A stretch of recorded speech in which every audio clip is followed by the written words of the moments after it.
இப்போ இது முக்கியமான ஒரு கூட்டம். என்ன கூட்டம்னு பார்த்தீங்கன்னா, பெண்கள் கூட்டம் இல்லைங்களா? அதிகமாக இங்கே பெண்கள் தான் இருக்காரு. ஏதோ என் கூட அங்கிளும் சாமும் மட்டும் ஜாயின் பண்ணியிருக்காங்க. இது ஒரு ஸ்திரீகளாக கூடி இருக்கிறபடியால் எல்லா இடத்துக்கும் பார்த்தீங்கன்னா அதிகமாக முன்னேறி போவதும் பெண்கள் தான். நிறைய இடத்துல ஆண்டவர் கூட அதிகமாய் சென்று ஊழியம் செய்தவர்களும் பெண்கள் தான். நீங்கள் எந்த பைபிள்லையும் அதிகமாக ஆண்டவர் கூட ஜாஸ்தியாக போனவங்கன்னு பார்த்தீங்கன்னா யாரு? பெண்கள் தான்.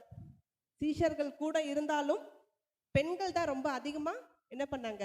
கூட ஆண்டவரோடு சென்று ஊழியம் செய்தார்கள். ஸோ எப்பவுமே இந்த சிஸ்டர்ஸ் மினிஸ்ட்ரி எப்பவுமே ஒரு ஸ்பெஷல் தான் இல்லை? ஏன் ஸ்பெஷல்? அவங்க கிட்ட ஒரு அன்பு, அவங்க கிட்ட ஒரு சந்தோஷம், அவங்க பேசுறதுல ஒரு ஒரு சாக்ரிஃபைஸ். அவங்க என்ன பண்றாங்க? நிறைய விட்டு கொடுக்குற தன்மை இருக்கு.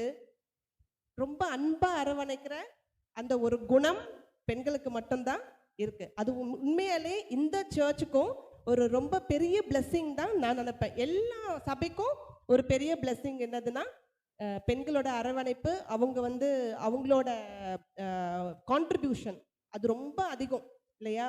ஸோ அது பைபிள்ல அழகா நிறைய இடத்துல sisters played a big role, நிறைய ரோல் சகோதரிகள் தான் பிளே பண்ணியிருக்காங்க. என்னோட கூட வாசிங்க லூக்கா 1ஆம் அதிகாரம் 41 42.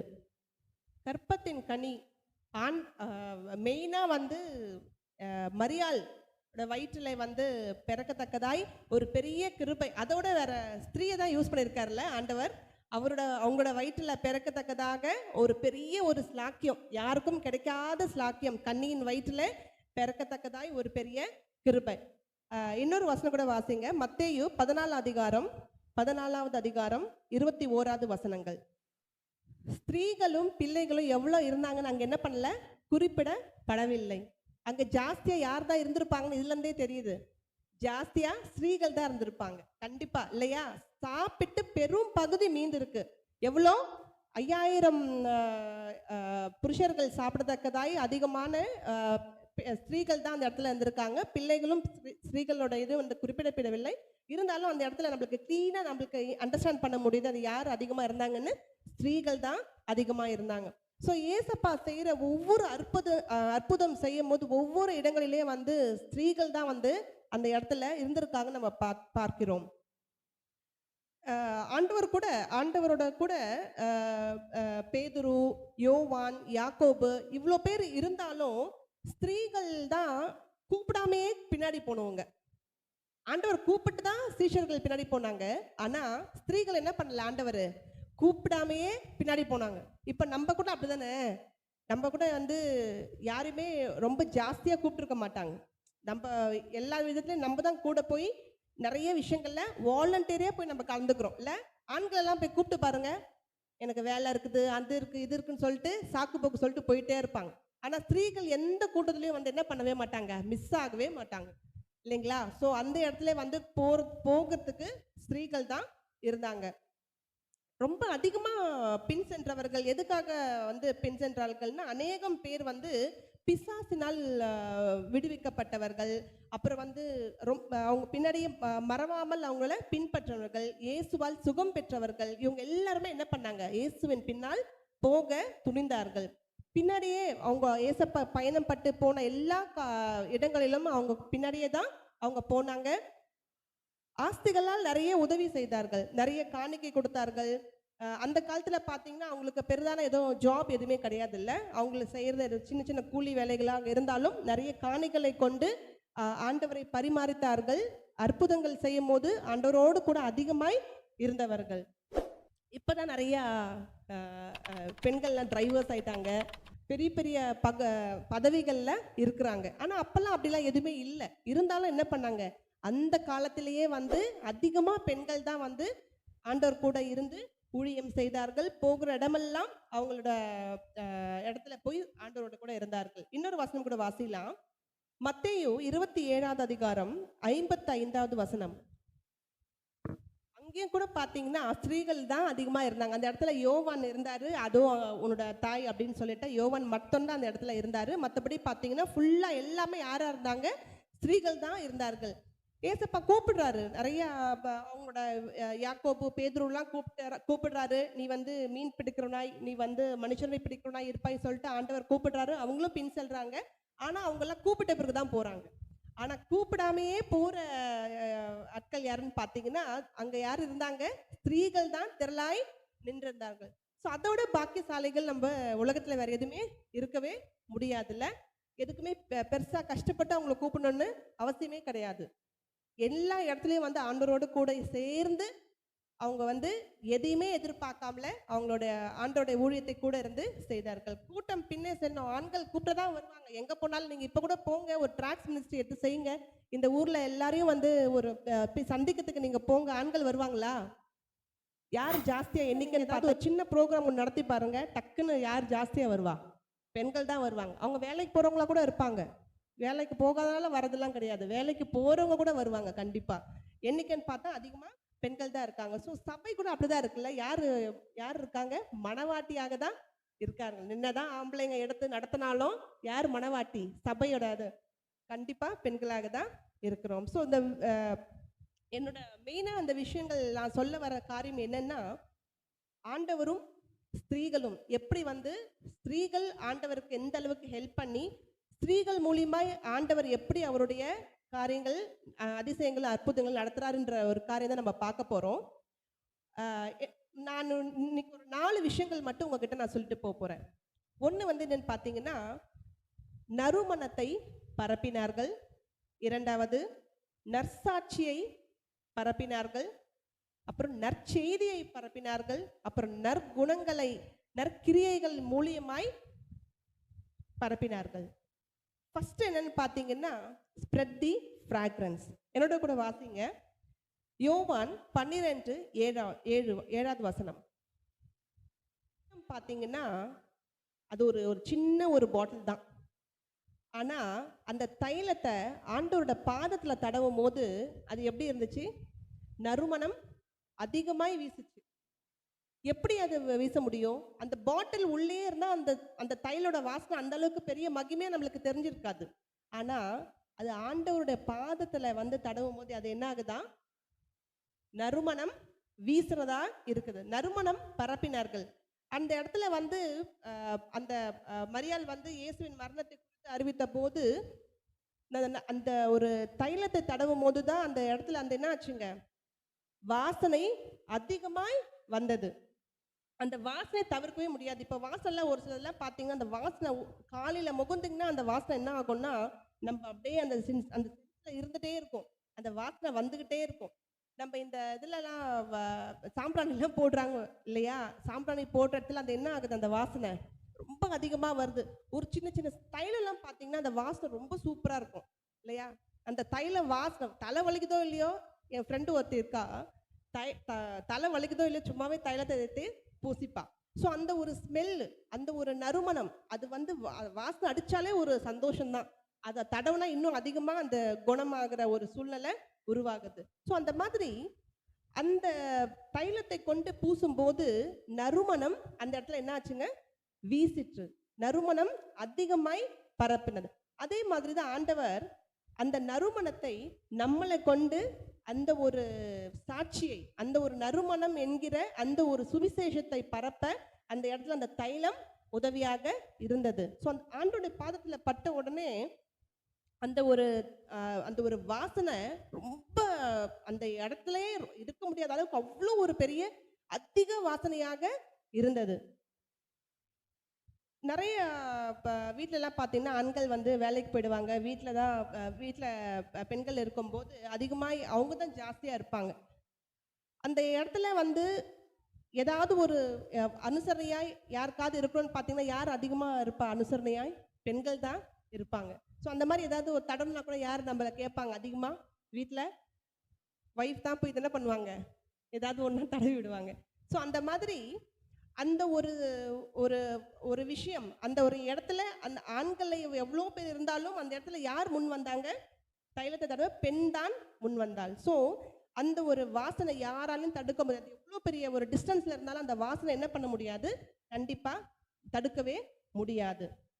அந்த வாசனையை கொண்டு அந்த இடத்துல சுவிசேஷத்தை பரப்பத்தக்கதாய் ஒரு இது ஒண்ணு. அந்த யூதாஸ் கூட அந்த இடத்துல சொல்றான், இந்த வாசனையை வச்சுட்டு என்ன பண்ண போறாங்க? அந்த அந்த தைலம் இருந்தா விற்றா என்ன ஆயிடலாம்? அந்த வசனம் நெக்ஸ்ட் அதை வாசிச்சிங்கன்னா அப்படியே அப்படியே வாசிச்சிங்கன்னா தெரியும். அதை வச்சு வித்துருக்கலாம், அதை வச்சு காசு பண்ணியிருக்கலாம் அப்படிலாம் சொல்றாங்க. ஆனா அந்த தைலத்தை என்ன பண்ணல? வேஸ்ட் பண்ணல. அந்த நறுமணம் எல்லாருக்கும் தெரியத்தக்கதாய் அந்த ஒரு ஃப்ராக்ரன்ஸ் வரத்தக்கதாய் அந்த இடத்துல அந்த நிலைமை உண்டாயிற்று. இதுதான் முதலாவது காரியம். இரண்டாவது காரியம் என்னன்னு பார்த்தீங்கன்னா, நற்சாட்சியை பரப்பினார்கள். என்னோட கூட வாசிங்க, யோவான் 4வது அதிகாரம் 39வது வசனம். எல்லாரும் எப்படி பார்த்தாங்க? ரொம்ப ஏளனமா பார்த்தாங்க, தீண்ட தகாதவர்கள் போல் பார்த்தாங்க. சமாரியா ஸ்திரீனாவே என்ன பண்ண மாட்டாங்க, அந்த இடத்துல மதிக்கவே இல்லை. ஆனா இயேசுவை பார்த்த உடனே அவங்க போயிட்டு அந்த ஊர்ல சொன்ன உடனே என்ன பண்ணாங்க? திரளான ஜனங்கள் அந்த இடத்துல ஏசப்பா பார்க்கறதுக்காக வந்தாங்க. ஒரு சாதாரண ஒரு ஸ்திரீ, யாராலும் மதிக்கப்படாத ஒரு ஸ்திரீ, அவங்க சொன்னதை கேட்டு அந்த இடத்துல எல்லாரும் என்ன பண்ணாங்க? அவங்கள பார்த்தாங்க. ஸோ எல்லாரும் பேசி கொண்டிருந்த போது பார்த்து வியந்த ஒரு காரியம் அது. அந்த ஒரு ஸ்திரீ யாருன்னு பார்த்தீங்கன்னா, திருமணம் ஆகாத ஸ்திரீ, திருமணம் நிறைய ஆன ஒரு ஸ்திரீ. ஒரு சரியான வாழ்வு சூழ்நிலை அந்த ஸ்திரீக்கு கிடையாது. ஸோ யாருமே அந்த சமாரிய ஸ்திரீயை மதிக்கவே இல்லை. பட் இருந்தாலும் அந்த இடத்துல அவங்களோட நற்சாட்சியை பரப்பின போது, ஏசப்பா வந்திருக்காருன்னு சொன்ன அந்த ஒரு சாட்சி, நானும் பார்த்தேன், ஆண்டவர்கிட்ட நான் பேசிட்டு இருந்தேன். எல்லாரும் பார்க்குறாங்க, என்ன இந்த இவர் போய் பேசிட்டு இருக்காரு, இந்த அம்மா போய் ஏன் பேசிட்டு இருக்குன்னு சொல்லிட்டு எல்லாருமே ரொம்ப ஏளனமா பார்த்தாங்க. பட் ஆனா போய் அந்த சமாரிய ஸ்திரீ ஊருக்குள்ள போய் சொல்லும் போது ஒரு சரியான வாழ்வு சூழ்நிலை அந்த ஸ்திரீக்கு கிடையாது. ஸோ யாருமே அந்த சமாரிய ஸ்திரீயை மதிக்கவே இல்லை. பட் இருந்தாலும் அந்த இடத்துல அவங்களோட நற்சாட்சியை பரப்பின போது, ஏசப்பா வந்திருக்காருன்னு சொன்ன அந்த ஒரு சாட்சி, நானும் பார்த்தேன், ஆண்டவர்கிட்ட நான் பேசிட்டு இருந்தேன். எல்லாரும் பார்க்குறாங்க, என்ன இந்த இவர் போய் பேசிட்டு இருக்காரு, இந்த அம்மா போய் ஏன் பேசிட்டு இருக்குன்னு சொல்லிட்டு எல்லாருமே ரொம்ப ஏளனமா பார்த்தாங்க. பட் ஆனா போய் அந்த சமாரிய ஸ்திரீ ஊருக்குள்ள போய் சொல்லும் போது திரளான ஜனங்கள் உடனே என்ன பண்ணாங்க? ஆண்டவரை பார்த்தார்கள். பார்த்தது மட்டும் இல்லை, என்ன பண்ணாங்க? ஆண்டவரை தங்க வேண்டும் என்று கேட்டார்கள். அதுக்கு முன்னாடியே ஏசப்பா 2 சீஷர்கள் அனுப்புறாங்க. சீஷர்கள் என்ன போய் சொன்னாங்களோ தெரியாது இல்லையா? வசனம் கூட நீங்க அடுத்தது பார்த்தீங்க, முன்னாடி வசனங்கள் பார்த்தீங்கன்னா உங்களுக்கு தெரியும். சீஷர்கள் போய் பார்த்து பேசின போது யாரும் மதிக்கவே இல்லை, உதாசீனப்படுத்தினார்கள். என்ன சொன்னாங்கன்னு தெரியல, வரக்கூடாதுன்னே முடிவு பண்ணிட்டாங்க. ஏசப்பா உள்ள போறதுக்கு அனுமதி இல்லாம போயிடுச்சு. ஆனா அந்த சமாரிய ஸ்திரீ அந்த இடத்துல அவங்களோட டெஸ்டிமோனி, அவங்களோட சாட்சிய அந்த இடத்துல போய் பரப்பின போது எல்லாரும் வந்தாங்க. 41வது வசனம் வாசிங்களேன். மட்டும் அந்த இடத்துல ரட்சிக்கப்படல, அநேகரை இயேசோடு கூட கொண்டு வந்தாள். அநேக பேர் என்ன பண்ணாங்க? அவளை போல விசுவாசிக்க ஆரம்பித்தார்கள். 42வது வசனம் கூட பார்த்தீங்கன்னா என்ன பண்ணாங்க? சொந்த ரட்சகராக கூட ஏற்றுக்கொண்டாங்க. அந்த மாதிரி நம்மளால எத்தனை ஊரை காக்க முடியும்? எத்தனை ஊருக்கு போய் நம்மளால சொல்ல முடியும் இல்லையா? ஆனா சமாரிய ஸ்திரீ என்ன பண்ணாங்க? அவங்களுடைய சூழ்நிலை கூட பார்க்காம எந்த ஒரு சூழ்நிலையிலும் அந்த இடத்துல அவங்களோட சாட்சியை பரப்பினதுனால எல்லாரும் ஏசப்பா பார்த்து ஆண்டவரை 2 நாள் தங்க வைத்தார்கள். சொந்த ரட்சகராக ஏற்றுக்கொண்டார்கள். அவங்களை என்ன பண்ணாங்க? விசுவாசித்தார்கள். இது ஒரு மிக பெரிதான ஒரு சாட்சி, சமாரிய ஸ்திரீ மூலியமாய் வந்த ஒரு நற்சாட்சி. 3வது காரியம், நற்செய்தியை பரப்பினார்கள். எப்படி நற்செய்தியை பரப்பினார்கள் பார்த்தீங்கன்னா, ஒரு ஒரு ஒரு குட் நியூஸ் தான் அந்த இடத்துல. எப்படி ஒரு குட் நியூஸ்னா, என்னோட கூட வாசிங்க, மத்தேயு 28வது அதிகாரம். வாசிக்க வேண்டாம், அந்த ஒரு பகுதி நீங்க பார்க்கலாம். 28வது அதிகாரம் 1-8 வசனங்கள் பார்க்கணும்னா பார்த்தீங்கன்னா, விடிய முன்னாடியே சீஷர்கள் போகல. ஆனா அந்த இடத்துல மரியாளும் தனது கூட ஒரு ஆள் கூப்பிட்டு போறாங்க. பரிமள தைலத்தை கொண்டு போறாங்க. அந்த இடத்துல ஃபர்ஸ்ட் தூதரை அங்க வெளிப்படுத்தின போது இந்த மாதிரி ஏசப்பா உயிர் தெழுந்துட்டாரு அப்படின்னு சொன்ன உடனே அவங்க என்ன பண்ணாங்க? நேரா அவங்க தான் அந்த விஷயத்தை பரப்பினார்கள். அந்த ஒரு குட் நியூஸ், அந்த ஒரு நற்செய்தி, இந்த மாதிரி ஏசப்பா உயிர் தெழுந்துட்டாரு அப்படின்னு சொல்லிட்டு இப்போ அந்த வசனம் கூட வாசினா தெரியும், அது விடியத்துக்கு முன்னாடி, விடியவே இல்லை. அந்த இடத்துல என்ன பண்ணல, இன்னும் விடியல.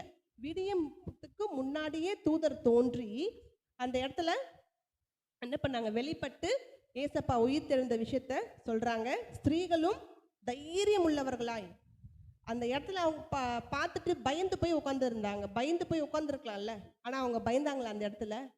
பைபிள் அந்த காலத்துல எப்படி இருக்காங்க பாருங்க. ஸ்திரீகள் ரொம்ப தைரியமானவங்க, அவ்வளோ சீக்கிரம் வந்து எதுக்காகவும் பயப்படவே மாட்டாங்க.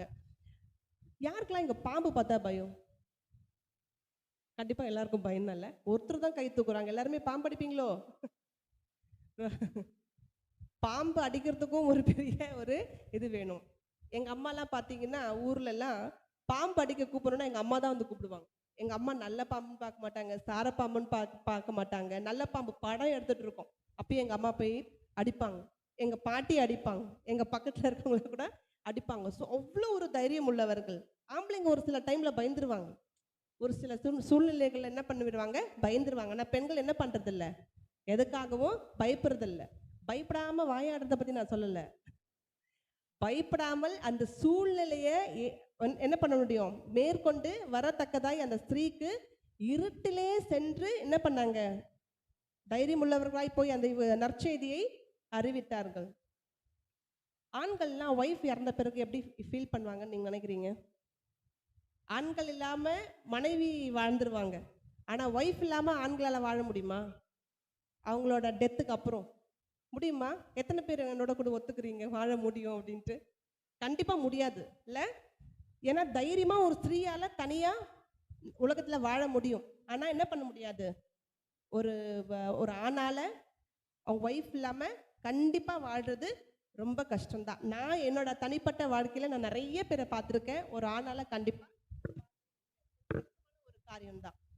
அதுதான் ஸ்திரீ, அந்த ஒரு தைரியம். அந்த இடத்துல போய் சொல்லும் போது கூட பாருங்க, அந்த இடத்துல கூட ஸ்திரீகளை தான் ஆண்டவர் என்ன படுத்துறாரு, பயன்படுத்துகிறார்.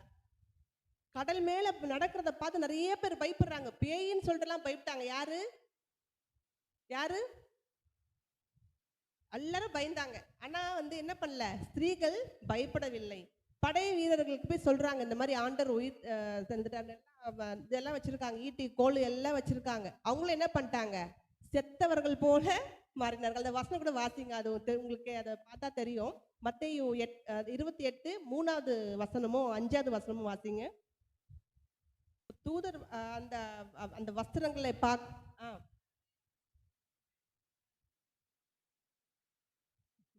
பாருங்க, துக்கிட்டு செத்தவர்கள் போல மாறினாங்க. எனக்கு தெரிஞ்சு அவங்க செத்தே போயிருப்பாங்கன்னு நினைக்கிறேன்.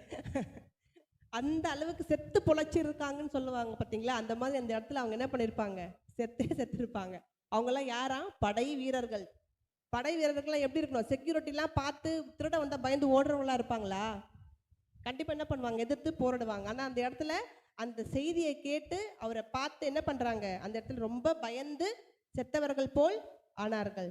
அதுதான் அந்த ஒரு இடத்துல ஆண்டவர் செய்த ஒரு பெரிய ஒரு குட் நியூஸ். அந்த ஒரு குட் நியூஸை பரப்புவதற்கும் அவங்க வந்து இந்த நற்கிரியைகள் மூலியமாக அவங்களுடைய சாட்சியை பரப்பினார்கள்.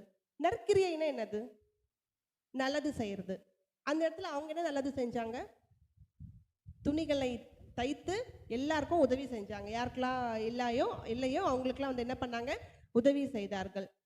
அந்த இடத்துல அவங்களுக்கு ஒரு திடீர்னு ஒரு சாகக்கூடிய சூழ்நிலை. ஆனால் வந்து வேதத்தில் வந்து சொல்லுது அவங்க மறுத்து போனார்கள் ஆனால் சொல்றது. ஆனால் வந்து மரணத்தில் வந்து நிறைய எல்லாருமே என்ன பண்ணுறாங்க, ரொம்ப துக்கித்து அழுகிறார்கள். அங்கே கூடி இருந்த விதவைகள் எல்லாருமே என்ன பண்ணுறாங்க, ரொம்ப சோகமாயிடுறாங்க. இவ்வளோ நல்லது பண்ணிட்டு இருந்தாங்களே இவ்வளோ நாள், ஆனால் என்ன பண்ணுறாங்க, அந்த இடத்துல அந்த அவங்க சாக போகிற சூழ்நிலையில் எல்லாருமே ரொம்ப பயந்து ரொம்ப சூழ்ந்து அழுகிறதை நாம் பார்க்கிறோம்.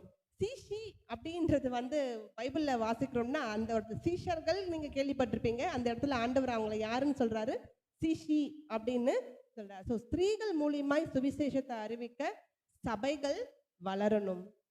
இந்த தபித்தாள் என்று வந்து இந்த துணிகளை தைத்து மற்றவர்களுக்கு உதவி செய்வதை மூலியமாக, ஸோ நம்ம வந்து ஜஸ்ட் ஒரு வார்த்தைகள் மூலியமாய் நிறைய விஷயங்கள் நம்ம வந்து நம்மளோட சாட்சிகள் மூலியமாய் நம்ம பரவினாலும், நம்ம சில விஷயங்கள் நம்ம நல்ல கிரியைகள் நல்ல விஷயங்களை நம்ம வந்து செய்யும்போது கண்டிப்பா நம்மளும் என்ன பண்றோம், ஒரு சீஷர்களாக நாம் மாறுகிறோம். அந்த இடத்துல பார்த்தீங்கன்னா, அவ்ளோ பேர் அவங்களுக்காக அழுவுறாங்க. இப்போ ஒருத்தவங்க வந்து உங்களுக்கு நல்ல உதவி செஞ்சுட்டே இருக்காங்க. அவங்க திடீர்னு உங்க இடத்துல இல்லன்னா என்ன ஆயிடும்? எல்லாம் என்ன ஆயிடும்? ரொம்ப மனசு ரொம்ப கஷ்டமாயிடும். கண்டிப்பா அந்த இடத்துல அந்த அவங்க சூழ்நிலை அவங்க இல்லாத சூழ்நிலையில நம்ம யோசிச்சே பார்க்க முடியாது. ஒருத்தவங்க வந்து நம்ம நல்லது பண்ணிட்டாங்கன்னா. ஸோ அவங்க அந்த இடத்துல இல்லன்னும்போது அவங்களுக்கு அந்த ஏற்படுற சூழ்நிலை அதை யாராலயும் மறக்கவே முடியாது. ஸோ அந்த இடத்துல அந்த ஒரு வசனம் வாசிங்க. 42வது வசனம் வாசிங்க. ஸோ அந்த ஸ்திரீ மூலியமா என்ன ஆனாங்க? எல்லாரும் கர்த்தரிடத்தில் அநேக பேர் வந்து விசுவாசம் உள்ளவர்களாய் மாறினாங்க. பார்த்தீங்களா? அந்த ஒரு சின்ன ஒரு நற்செய்தி மூலியமாகவும் இந்த நற்கிரியைகள் செய்யும் நல்ல காரியங்கள் செய்கிறவங்களாலையும் மற்றவங்களால என்ன பண்ண முடியும்? விசுவாசிகளாக மாற்ற முடியும். அநேக பேரை நம்மளால கொண்டு வர முடியும். இதுதான் என்னோட ஒரு பெரிய ஒரு குட் நியூஸ். இன்னைக்கு நான் உங்களுக்கு கொண்டு வந்திருக்கிறது என்னன்னா, நம்ம ஸ்திரீகள் வந்து ரொம்ப ரொம்ப ஒரு பெரிய பெரிய பிளெஸ்ஸிங்ஸ், ஒரு பெரிய ஆசீர்வாதம் வந்து நம்மளுக்கு கொடுத்துருக்கிற சபைக்கு கொடுத்துருக்கிற ஒரு ஆசீர்வாதம். அந்த ஆசீர்வாதம் உங்களோடு கூட போயிடக்கூடாது. இப்போ கொரோனா காலத்துலலாம் கூட நீங்க பார்த்தீங்கன்னா எந்த ஒரு கூட்டமும் நடக்காது. ஆனால் நிறைய சர்ச்சில் நான் வந்து பார்த்துருக்கேன், நிறைய யூடியூப்லாம் பார்த்துருக்கேன். அதில் அதிகமாக வந்து பெண்கள் கூட்டம் அதிகமாக நடந்ததுன்னு நான் கேள்விப்பட்டிருக்கேன். எங்கள் சர்ச்லாம் கூட கூடி ஜெபித்தார்கள். ஸோ அந்த மாதிரி பெண்கள் கூடி ஜெபிக்கும் போது, பெண்களாய் சேர்ந்து ஊழியம் செய்யும் போது கண்டிப்பா கர்த்தர் அதிகமாய் அவங்கள எடுத்து பயன்படுத்துகிறார். ஆண்களை வந்து கூப்பிட்டு செய்ய வேண்டிய ஒரு காரியம் அது பெருசா வந்து சக்சஸ்ஃபுல்லா ஆகாது. ஆனா ஸ்திரீகளாய் பெண்களாய் நம்மளால எல்லா சாக்ரிஃபைஸும் நம்மளால பண்ண முடியும். நம்ம கூடி வந்து மற்றவங்களுக்கு இப்போ நம்ம ட்ராக்ஸ் மினிஸ்ட்ரிலாம் இங்கே பண்ணுறீங்களான்னு தெரியல. முன்னெல்லாம் நிறைய ட்ராக்ஸ் மினிஸ்ட்ரிலாம் பண்ணிட்டு இருந்தோம். ஆனால் ஒரு சின்ன சின்ன ப்ராப்ளம்னால நம்ம என்ன பண்ணுறதில்ல, நிறைய வீடுகளை நம்மளால சந்திக்க முடியல. 2 பேர் சேர்ந்து மீன் வாங்க போறீங்க, 2 பேர் சேர்ந்து மார்க்கெட்டுக்கெல்லாம் போறீங்க, கூடி சேர்ந்து ஷாப்பிங்லாம் போறீங்க. ஆனால் ஏன் நம்ம கூடி சேர்ந்து நம்ம வீடுகளை சந்திக்க கூடாது? ஸோ நம்ம இன்னைக்கு ஒரு தீர்மானத்தை நம்ம எடுக்கணும். எப்படி நம்ம வீடுகளை சந்திக்க முடியும்? நிறைய பேர் ஜெப வேண்டுதலோட வீட்டில் வந்து தனிமையில் இருப்பாங்க. அவங்களுக்குலாம் வந்து நம்ம போய் சொன்னதான் தெரியும் ஆண்டவரை பற்றி. நிறைய பேருக்கு வந்து ஆண்டவரை பற்றி தெரியவே தெரியாது. எல்லாராலையும் கைவிடப்பட்ட ஒரு நிலையில வீட்டில் உட்காந்துருப்பாங்க. ஸ்திரீகளும் இருப்பாங்க, வயசானவங்க இருப்பாங்க. இப்போ இப்போ இங்கே உட்காந்துருக்கவங்க கூட நிறைய பேர் வந்து கைவிடப்பட்டையில் வந்து நிறைய பேர் வந்து உட்காந்துருக்க சான்சஸ் கண்டிப்பாக இருக்குது. ஸோ அந்த மாதிரி நிறைய பேர் இப்போ ஒரு சில பேராக ஆண்டவர் தெரிந்து கொண்டு இந்த இடத்துல கொண்டு வந்திருக்காரு. ஆனால் நிறைய பேர் இந்த மாதிரி ஆண்டவரை தெரியாம நிறைய சூழ்நிலைகளை, ரொம்ப மோசமான சூழ்நிலைகளை வந்து வீட்டில் இருக்காங்க. நம்ம அவங்களெல்லாம் என்ன பண்ணலாம், நீங்களாம் ஒரு கமிட்மெண்ட் எடுத்துக்கலாம். மாசத்துக்கு ஒரு தடவையோ இல்லை 2 மாசத்துக்கு ஒரு தடவையோ சேர்ந்து போய் இங்கே வீடுகளில் நம்ம போகும்போதே ஏசப்பா வந்து ரொம்ப நல்லது செய்கிறார் அப்படின்னு சொல்லிட்டு நம்ம போகும்போதே ட்ராக்ஸ் மினிஸ்ட்ரி பண்ணுற மாதிரியே தெரியக்கூடாது. நீங்க போயிட்டு வந்து இந்த பிரதியா தமிழ்ல என்னன்னு தெரியல ட்ராக்ஸுக்கு, நீங்க அந்த கைப்பிரதி ஊழியம் சொல்லுவாங்க. அது நீங்க கொடுத்து நீங்க அப்படி பேசும்போது அவங்களுக்கு அது பிடிக்காது. நீங்க அந்த மாதிரி வந்து ஒரு ட்ராக்ஸ் கொடுத்து நீங்க பேசணும்னு மாதிரியே நீங்க போகக்கூடாது. எப்படி போகணும்னா, நீங்க அவங்க சும்மா ஜஸ்ட் சந்திக்கிற மாதிரி, பக்கத்துல நீங்க யாரையாவது வந்து பார்க்க போகும்போது அவங்கள நீங்க பார்த்து அவங்கள பேசும்போது, பேசும்போது ஆண்டவருடைய நற்குணத்தை பத்தி கண்டிப்பா இப்போ எப்படி வாசனை மூலியமாய் இந்த ஒரு பரிமள தைலத்தை கொண்டு அந்த இடத்துல எப்படி நறுமணமாய் வீச ஆண்டவர் செய்தார். அதே மாதிரி எப்படி சாட்சி, அந்த சாட்சி அவ வந்து சமாரிய ஸ்திரீ எப்படிப்பட்ட ஒரு ஸ்திரீ, ஆனாலும் அந்த இடத்துல போய் கூப்பிட்டோன்னு என்ன பண்ணாங்க, எல்லாரும் வந்து பார்த்தாங்க. அந்த இடத்துல ஒரு நற்சாட்சியை பரப்பியத்தக்கதாக இருந்தது. அப்புறம் அந்த தூதரை வெளிப்பட்ட உடனே மரியாள் போயிட்டு இந்த மாதிரி ஆண்டவர் உயிர் தெரிந்ததை வந்து தைரியமாய் ஒரு பெரிய ஒரு நல்ல செய்தி தைரியமாய் போய் சொல்லத்தக்கதாய் அந்த இடத்துல எப்படி யூஸ் ஆனாங்களோ, அதே மாதிரி ஒரு சின்ன சின்ன நற்கிரியைகள், நல்ல நல்ல விஷயங்கள் நீங்க செய்யும் போது கண்டிப்பா ஆண்டவர் என்ன பண்ணுவாரு, மகிமை படுவார்.